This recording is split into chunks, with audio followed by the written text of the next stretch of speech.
So I see Yeah. Councilor Driscoll. Who else is Councilor? Councilor Peñagua is here. Yep.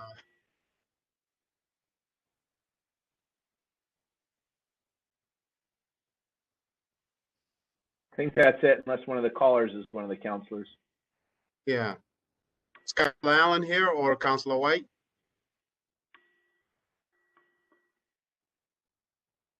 Okay, we are going to get started.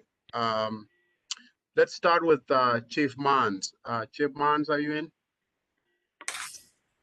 Yes, sir. Councilor Majak. Hello. How are you doing? Hello to everybody on the call. I have two items for the Public Safety Committee. The first item is in regards to the fire department in the city entering into a contract with air cleaning systems. Just the background, in 2020 in December, the city issued an RFP seeking vendors to complete the replacement of the source capture, which collects the exhaust from all the fire apparatus exiting and entering the fire stations. We received 3 proposals. The city's RFP selection committee reviewed the proposals and they selected air cleaning systems. This particular process was all generated because the fire department was awarded funding through a FEMA grant in the amount of $537,000. So this legislation is to get permission from the council to enter into the agreement with the company that the RFP committee selected. Does anybody have any questions? No, Councilor Driscoll, do you have any? I'm all set. I heard plenty of this item before, so I'm good to go. I'm all set on the item. Okay. All right, Chief Mon, move on, please. Okay, item number 2. This is a request to accept an in-kind donation from Onondaga County to receive 300 carbon monoxide and smoke detectors. The value of each detector is estimated to be around $11 a unit. So we are requesting permission to accept these donations. Sorry, Chief, where did you say they're from? They're from Onondaga County, the Onondaga County Healthy Neighborhood Program. Due to COVID and them not getting out to be able to help pass these out and to help install them with their program through the county, they reached out to our fire prevention chief and they asked us if we could accept these and if we could put them to use, which we don't have enough smoke detectors to hand out. So it was a great opportunity for us to add more detectors to our inventory, and we install them anytime that we're on an alarm scene and somebody has a smoke detector that isn't working, or if they're non-existent. Great. Is that how you imagine they'll get distributed, by going to scenes, or will there be other outreach efforts to get them out into the community? Typically, Councilor Driscoll, the way it usually works is citizens in the city can call our fire prevention bureau and they fill out give us the information, and then we typically go to the houses and we install them when they're needed. Due to COVID and social distancing and not actually, trying to keep the firefighters from being exposed in some of these houses, we've limited our installation of smoke detectors to when we actually get dispatched to an alarm. And while we're there, if the house needs a smoke detector, we will install them.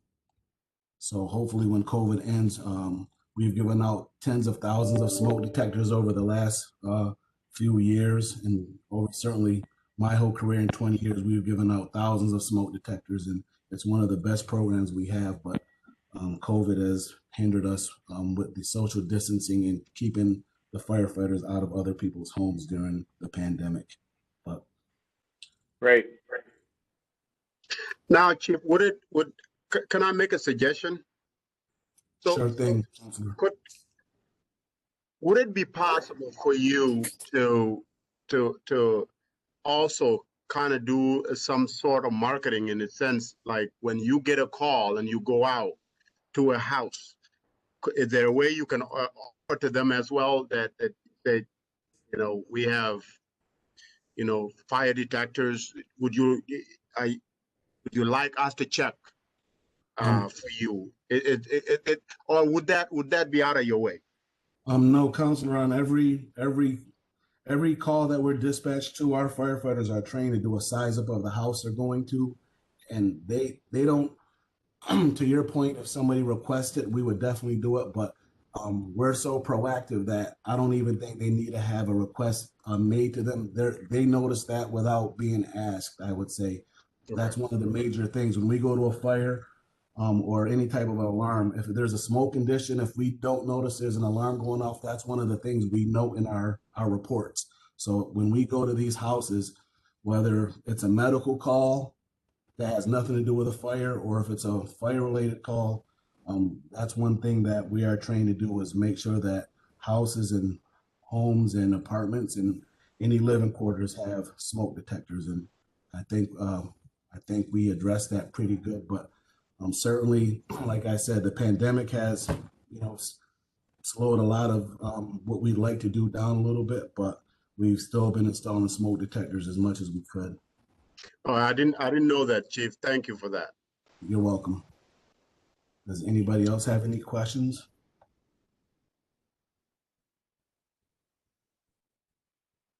All right. Is that it for you, Chief? Yes, sir. That's it, Counselor. Thank you. Okay.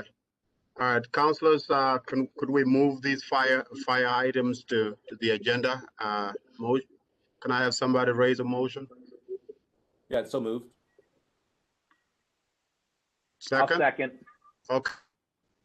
All right, so all three of us agree, so those items will be moved. Thank you, Chief Mons. Chief Cecil? Yep, I'm here.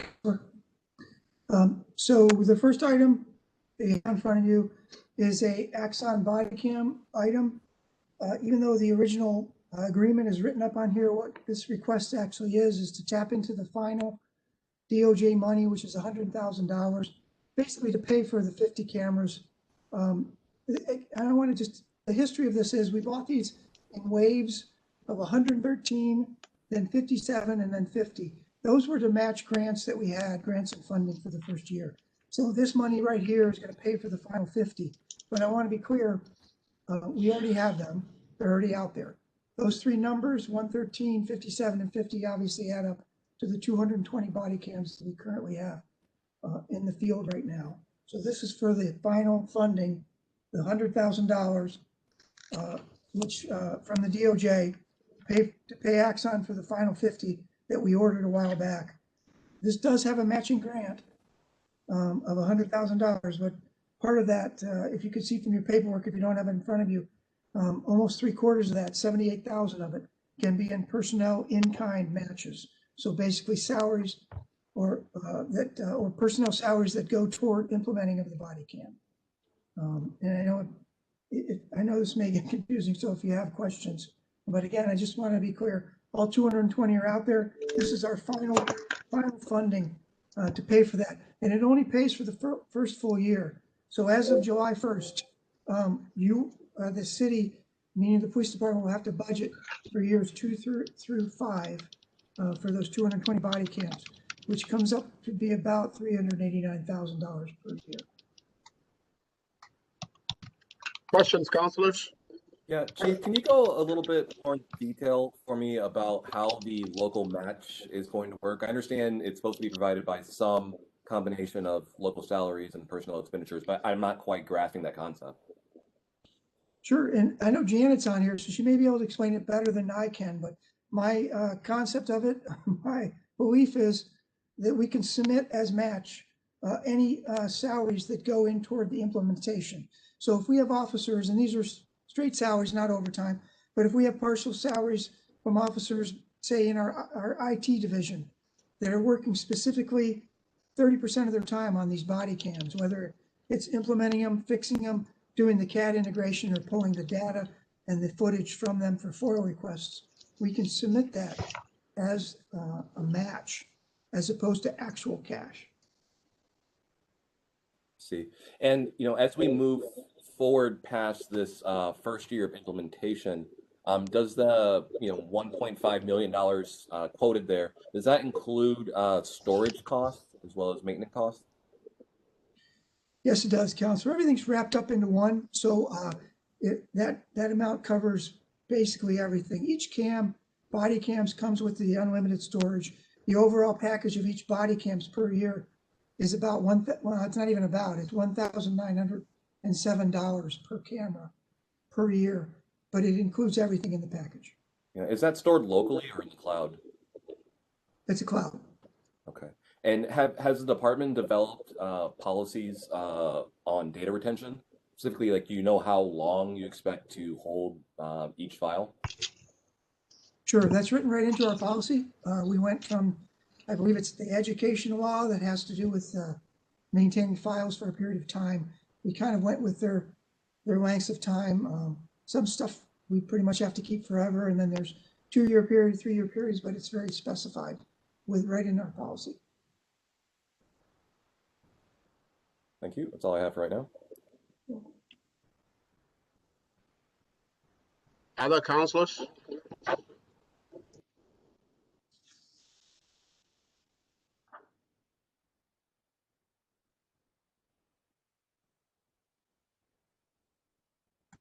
So, Chief, as far as we are concerned right now, we do not know how long or the lifetime of these cameras, right? Well, no, we know the lifetime. It's a 5-year contract. So Okay. July 1st will be the end of the first year.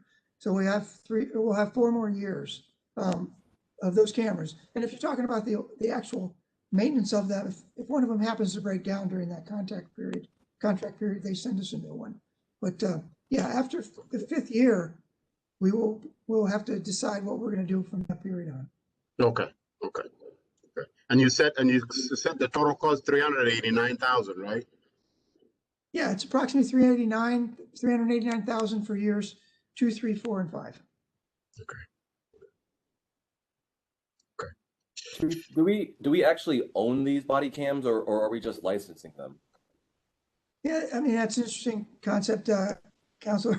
With technology, especially when you're talking about hardware, I don't know if I have an answer for that. They're ours. If they break, they give us another one. My guess is after the end of 5 years, they won't necessarily care about the hardware because it may be dated by then. So as with any technology, we're probably paying for the licensing, the permits, the fees, the storage, and everything else. But I mean, we have the body cams in our possession, and we can do whatever we want with them. So that's kind of a rambling way to answer that. When they end the use of the end of their useful cycle, so to speak, right? So the end of the 5 years, will we have the options to continue using those, or do you know whether or not we'll be obligated to purchase and outfit all new body cams? Sure, I do know that part, because once the 5 years is over with, they will turn off their licensing and everything that makes those operate. So we may have the hardware still in our hands, but it won't operate without another contract. Understood. Thank you. Now, since this is a cloud, Chief, how quickly could this information be accessed? As soon as the body cam is docked for both storage upload and for the battery for charging, we can get that information, I believe, within an hour and a half. They do have an option, which we didn't pay for because it was expensive, where you could actually upload it right from the field. If, for instance, you needed something live time, you could do that. But it's just a couple hours once it's docked, and you can get that information out of it. Okay. All right. I think the other councilors are all set. Let's move on to the second item, Chief. Okay. The second item, I think you'll be excited about.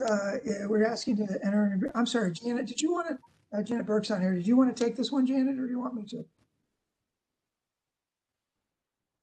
to? Chief, that's fine if there's anything grant related. I think Chief Schaaf is also on here, and he's the person that we're working with on writing the grant. So it's based. Yep, I'll just introduce it, and you're right, Rich Schaaf knows most of the details of it. So it's entering into agreement with CNY Works to begin that program that we mentioned to you probably a year and a half ago, that Syracuse Police Cadet Program, where we would have students from Fowler's PSLA come right over to our department and begin working in some capacity. So eventually we could bring them onto the department. And again, I'll just let Rich Schaaf talk about the details of those, or if you want to ask him questions, he knows more about it than I do. So that's it in a nutshell. The RFP was announced a couple weeks ago. We have to have the grant in. They just extended it to March 3rd, and I was going to start working with Terry Eckert from Janet's office on this tonight. Matter of fact, if I wasn't here, that's where I'd be as soon as I get off of this. That's where I'm going. So it's to get the funding off the ground for the cadet program.